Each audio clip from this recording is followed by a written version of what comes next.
নমস্কার বন্ধুরা, চম্পা ব্লগে সবাইকে স্বাগত জানাই। আশা করি তোমরা সবাই ভালো আছো। আর আজকের আমার ভিডিওতে তোমরা দেখতে পারবে ৭৫তম পুনর্বাসনের যে অনুষ্ঠানটা, সেই অনুষ্ঠানের দ্বিতীয় এবং শেষ পর্বটি। আর আজকের ভিডিওটা তোমরা স্কিপ না করে পুরোটাই দেখতে থাকো, তাহলে তোমাদের সবার ভালো লাগবে। ব্যক্তিগণ শ্রীযুক্ত অনন্ত কুমার বিশ্বাস মহাশয়, নিত্যানন্দ অধিকারী আর ভৌমিক মহাশয়। জ্ঞান খুব সীমিত আমার। আমি একজন নৃতত্ত্বের অনুরাগী এবং নৃতত্ত্ব নিয়ে পড়াশোনা করেছি। নৃতত্ত্ব পড়তে গিয়ে নৃতত্ত্বর কথাটাই হচ্ছে যে কোনো মানুষের সাংস্কৃতিক দিক এবং দৈহিক দিক, দুটো দিক আছে। আমি সাংস্কৃতিক দিকটা নিয়ে চর্চা করি, পড়াশোনা করি।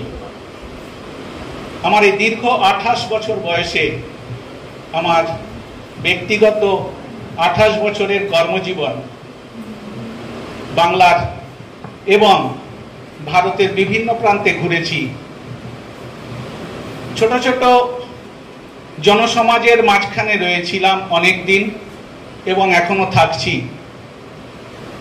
আন্দামানে আমার পদার্পণ 1996 সালে। আমি প্রথম আসি আন্দামানে 96-তে সরকারি চাকরি নিয়ে। আমি অ্যানথ্রোপোলজিক্যাল সার্ভে অফ ইন্ডিয়ার একজন সদস্য। তো কাজের সূত্রে আমি যা দেখেছি, কাজের সূত্রে যা বুঝেছি, মানুষের যেটা উৎপল সাহেব বললেন, মিশ্র সাহেব বললেন যে রুট, সত্যি গোড়াটা যদি ভুলে যায় কোনো মানুষ, তাহলে তার মানসিকতাটা একেবারে বিকৃত হয়ে যায় এবং তাকে হয়তো 5-10 বছর বাদে আর খুঁজে পাওয়া যায় না। সে তখন ভুলে যায় ঠিক কোথা থেকে এসছে এবং তার আসল পরিচয়টা কি। সেরকম সাংস্কৃতিক দিক থেকে যদি বিশ্লেষণ করি, তাহলে বলতে পারি সংস্কৃতির একটা মূল আসপেক্টস বলি বা মূল পর্যায় বলতে পারি, সেটা হচ্ছে ভাষা। আমার জেনে খুব খুশি লেগেছিল ভাষা দিবসের দিনে এই দ্বীপপুঞ্জের পরিষদের জন্ম, এবং সত্যি খুব মিনিংফুল। ভাষা নিয়ে, ভাষা যদি কোনো একটা সমাজের ডাইলিউট হয়ে যায়, কোনো একটা সমাজের নষ্ট হয়ে যায়, মিশে যায়, তাহলে ভাষাটা আর ফিরে পাওয়া যায় না। এবং সংস্কৃতির প্রধান পরিচায়ক হচ্ছে ভাষা।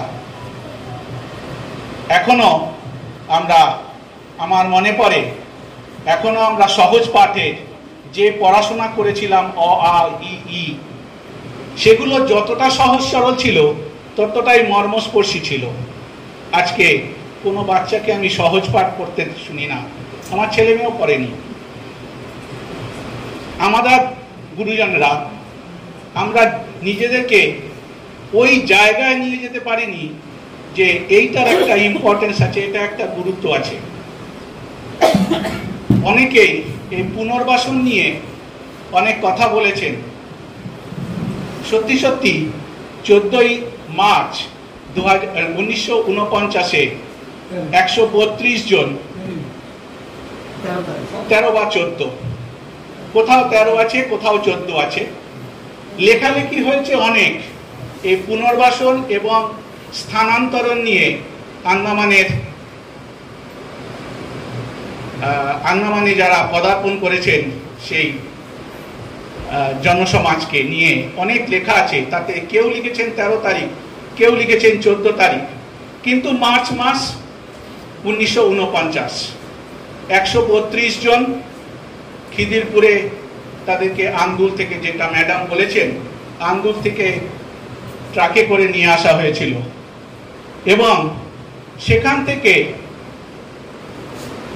আনা হয়েছিল। কিন্তু তদানীন্তন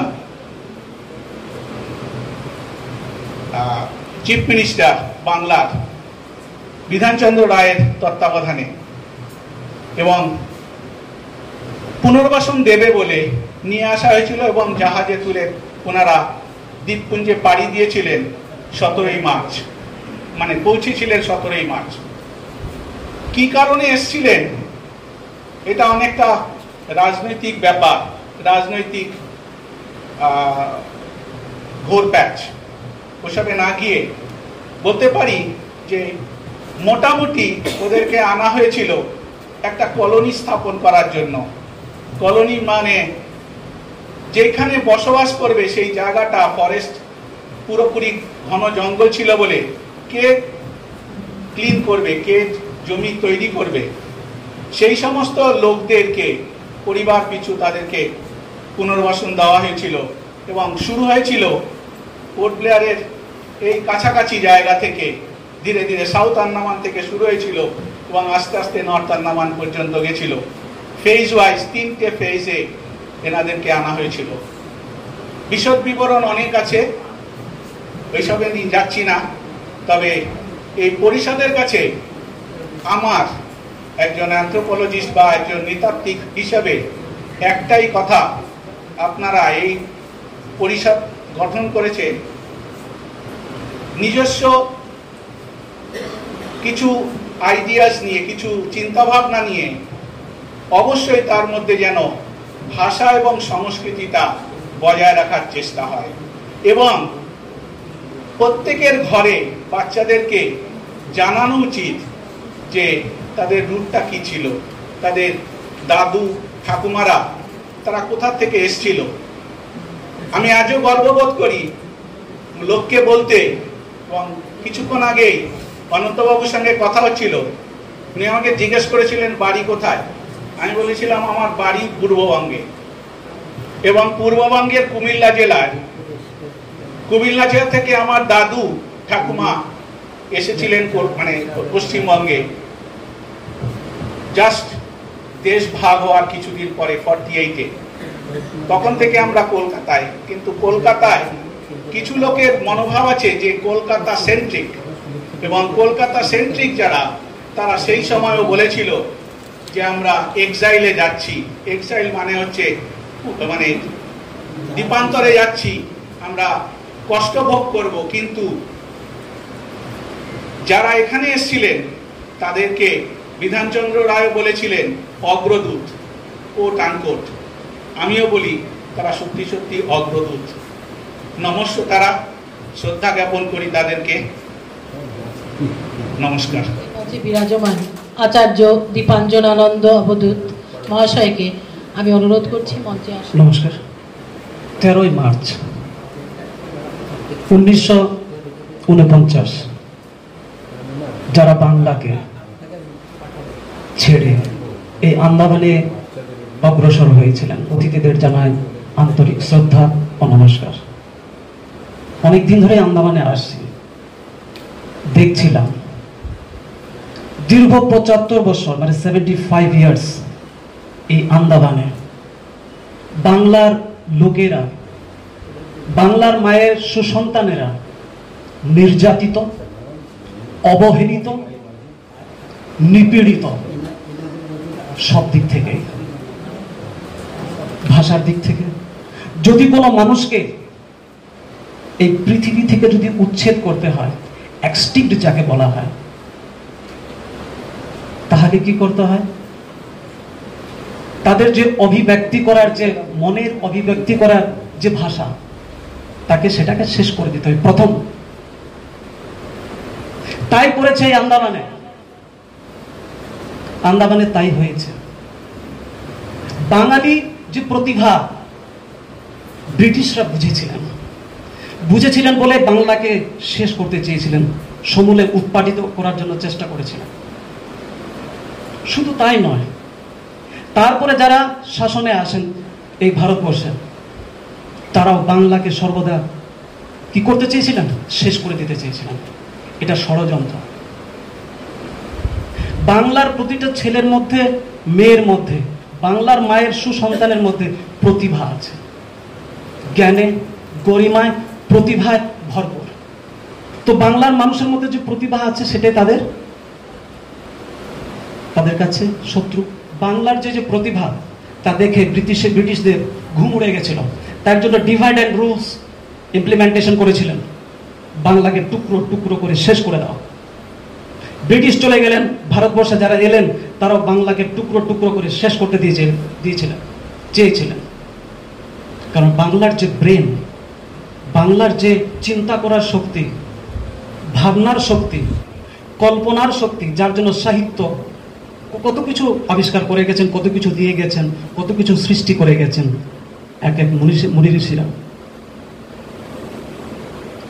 তাই হাত গুটিয়ে থাকার সময় নয়। আমার ভালো লেগেছে সেদিন 21শে ফেব্রুয়ারিতে আমি এখানে আসি। ওই জঙ্গলিঘাট আনন্দমার্গ স্কুলে এই পরিষদের মেম্বার্সরা তারা অনুষ্ঠান রেখেছিলেন। একটা প্রয়াস চলছে কি যে এই যে শোষণের বিরুদ্ধে একটা গর্জে ওঠার মতন মানসিকতা তৈরি করা, মানুষকে মানুষের মতন বাঁচাবার জন্য একটা পথ দেখানো। এই প্রয়াস যেন চলতে থাকে, কিন্তু তার জন্য চাই রসদ। কিছু পয়েন্ট বলে যাচ্ছি। এই যে ফাউন্ডেশন, বাংলা সংস্কৃতি পরিষদের যে ফাউন্ডেশন, তার সেরকম একটা ভিত চায়।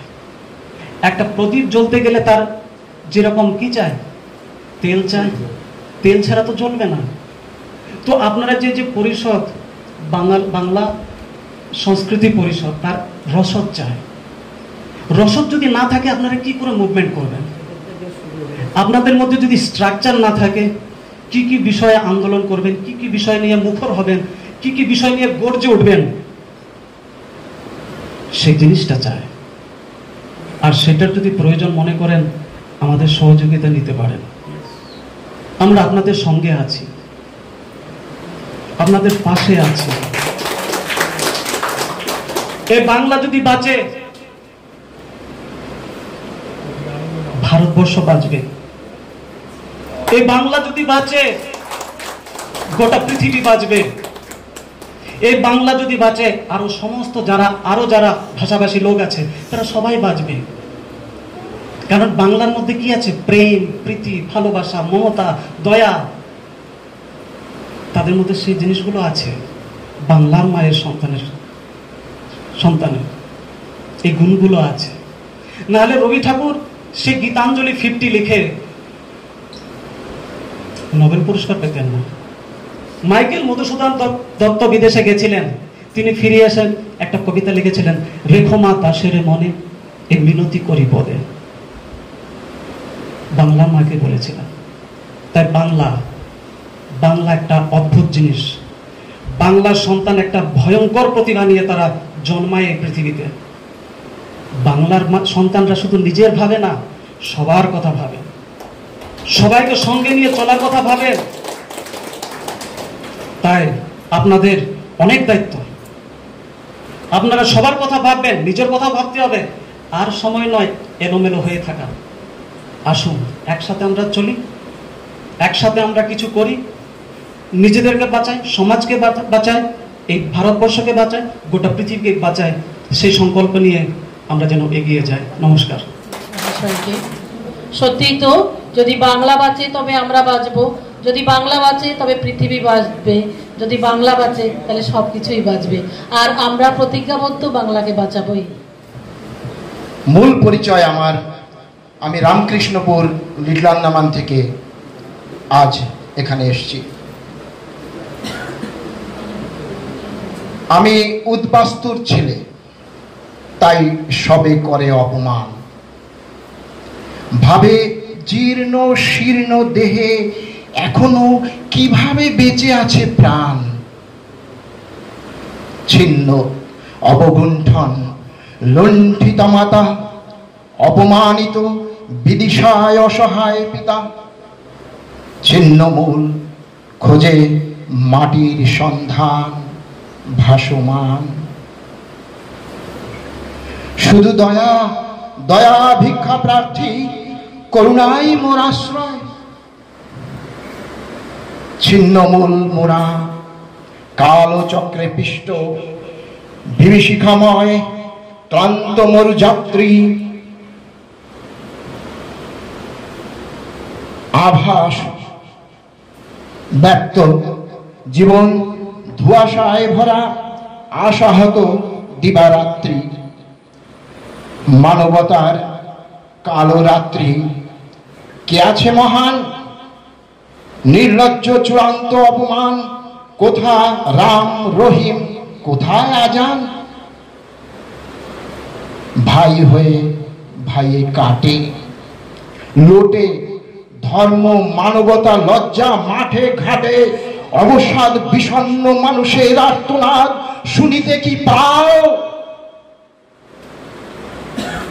দেশ ধর্ম জাতি কোথায়, কে গেল?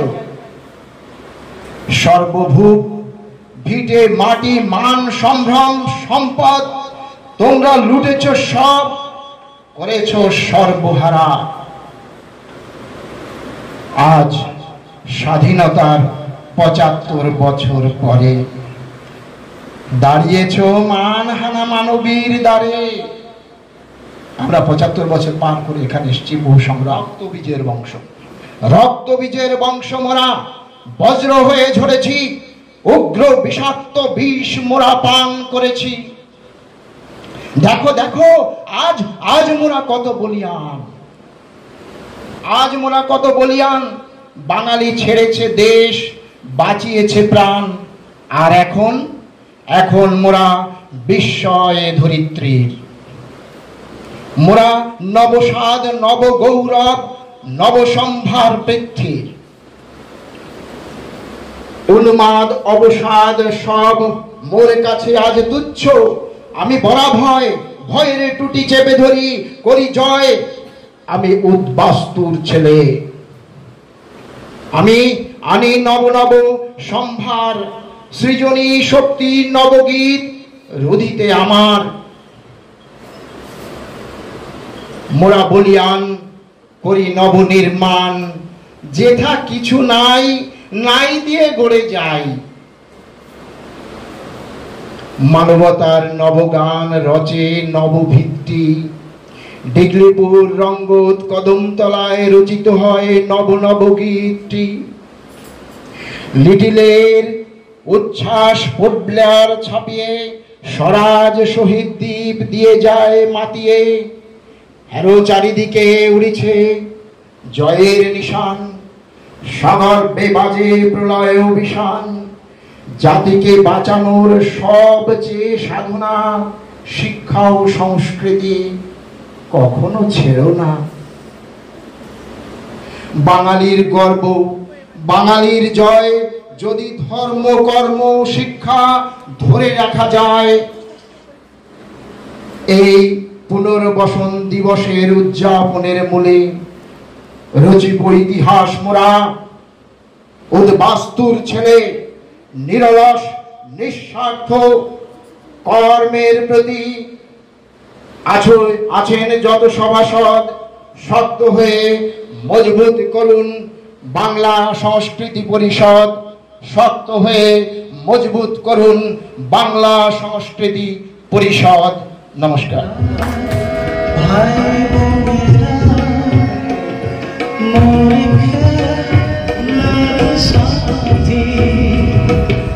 বাংলা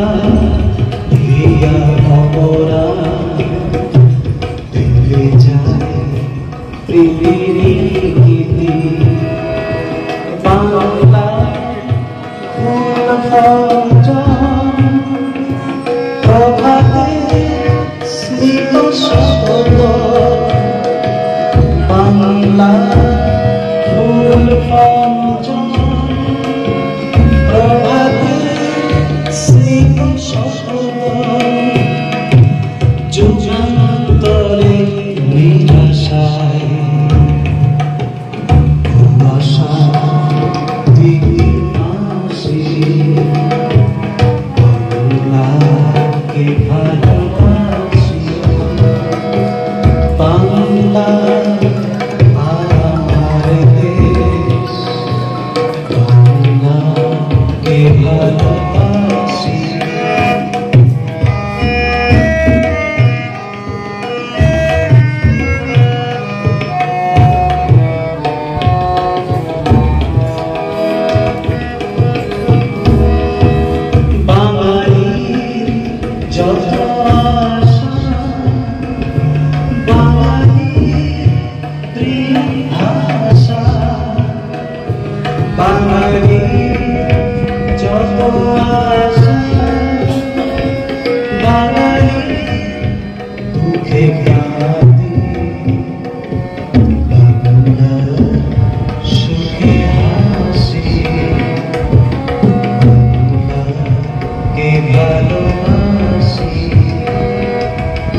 যখন বাংলাদেশ ছাড়েন ওনারা তখন ঘরের দরজা আমাদের খোলা রেখে ওনারা চলে আসেন।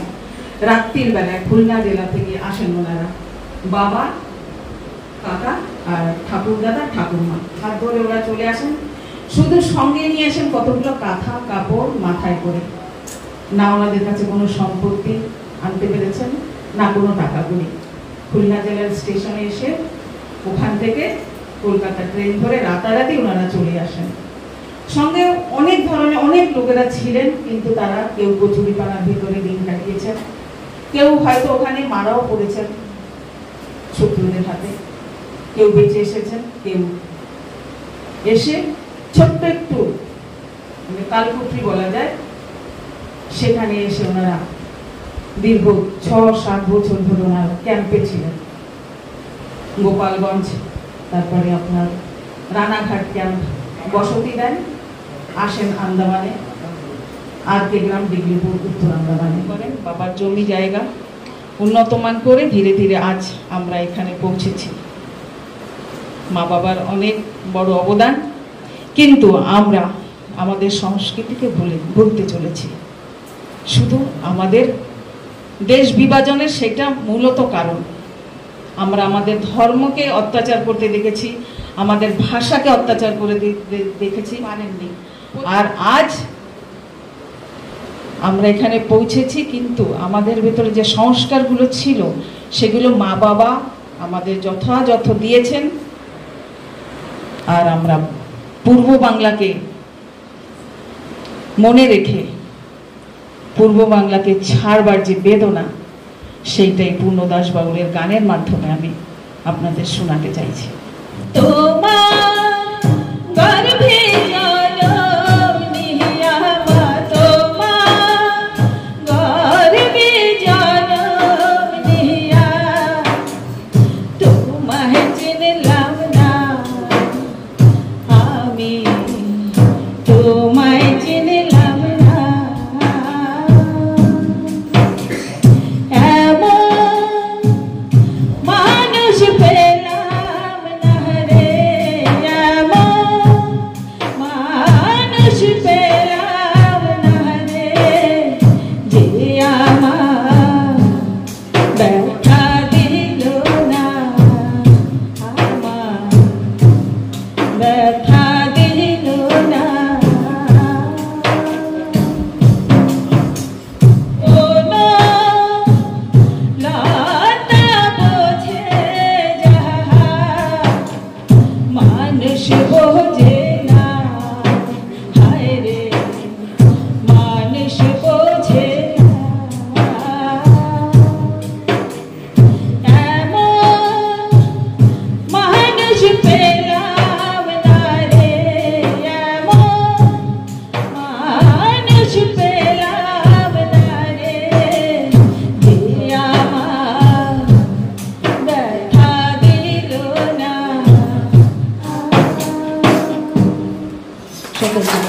তম পুনর্বাসন দিবস। পুনর্বাসন সেটা কি? সেটা আমাদের বাবা মা ভুগেছে। আমি দেখেছি ছোটবেলায় আমার বাবা 1955 সালে এসেছিলেন উত্তর আন্দামানে। বাবার মুখে শুনেছি, তখন খুব ধ্যান দিয়ে শুনতাম না। যদি শুনতাম তাহলে হয়তো আজকে এই দিবসে আরো ভালো কিছু বলতে পারতাম। শুনতাম মা বলতো রাতে সেই বড় বড় গাছ ছিল, সবগুলোকে আগুন জ্বালিয়ে পুড়িয়ে, তারপরে কত কষ্ট করে যোগ ছিল, অনেক রকম অত্যাচার সহ্য করে তারাই আন্দামানে পুনর্বাসন নিয়েছেন। আর অনন্ত বিশ্বাস স্যার যে বললেন 1760 টাকা, এটা আমি দেখেছি, এই মিছিলে আমি গিয়েছি বাবা মার সঙ্গে, কিন্তু এটা আমি জানতাম না যে এটা আন্দামান অ্যাডমিনিস্ট্রেশন ওনাদের এনেছে। সেই ইসে আমার বাবা মা ছিল ওই 1760 টাকা যে মিছিলে গিয়েছিলাম, তার যে আসল রহস্য সেটা আজ আমি বাংলা পরিষদের ছোট্ট সংস্থা, আমরা উদ্যোগী বাংলা এবং বাঙালিকে জাগরণ করে তোলার জন্য। তার জন্য আপনাদের মতো গণ্যমান্য ব্যক্তির আশীর্বাদ নিয়ে আমরা যেন এগিয়ে চলতে পারি, আর এই পুনর্বাসন দিবস যেন আগামীতে আমরা উদযাপন করতে পারি। আশা করি আপনারা আমাদের সাথ দেবেন।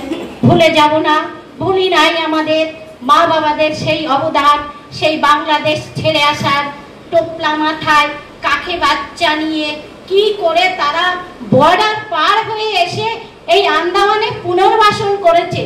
আজ আমরা যদি তার বাচ্চা হয়ে বাঙালি হয়ে সেটা উদযাপন না করতে পারি আমাদের লজ্জার বিষয়। কিন্তু আজকে আমরা গর্ব অনুভব করছি যে অলক্ষ্যে দাঁড়িয়ে হয়তো আমাদের বাবা মা আমাদের দেখে গর্ব অনুভব করছে। সবাইকে ধন্যবাদ, এখানে উপস্থিত সবাইকে ধন্যবাদ। আশা করি ভুল ত্রুটি হলে মার্জনা করবেন। শুভরাত্রি। জয় হিন্দ। রাষ্ট্রীয় গান করে অনুষ্ঠানটি শেষ করা হয়েছিল, আর অনুষ্ঠানের শেষে ছিল খাওয়া দাওয়ার ব্যবস্থা।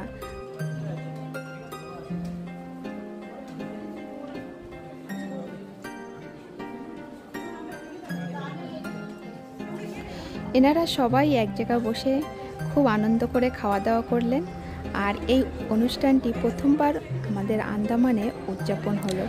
তাহলে বন্ধুরা, আজকের ভিডিওটা তোমাদের কাছে কেমন লাগলো সেটা অবশ্যই কমেন্ট করে জানাবে, আর ভালো লাগলে একটা লাইকের সঙ্গে শেয়ার করে দিও। যারা নতুন আছো প্লিজ সাবস্ক্রাইব করতে ভুলবে না। ভালো থাকবে, সুস্থ থাকবে, ধন্যবাদ।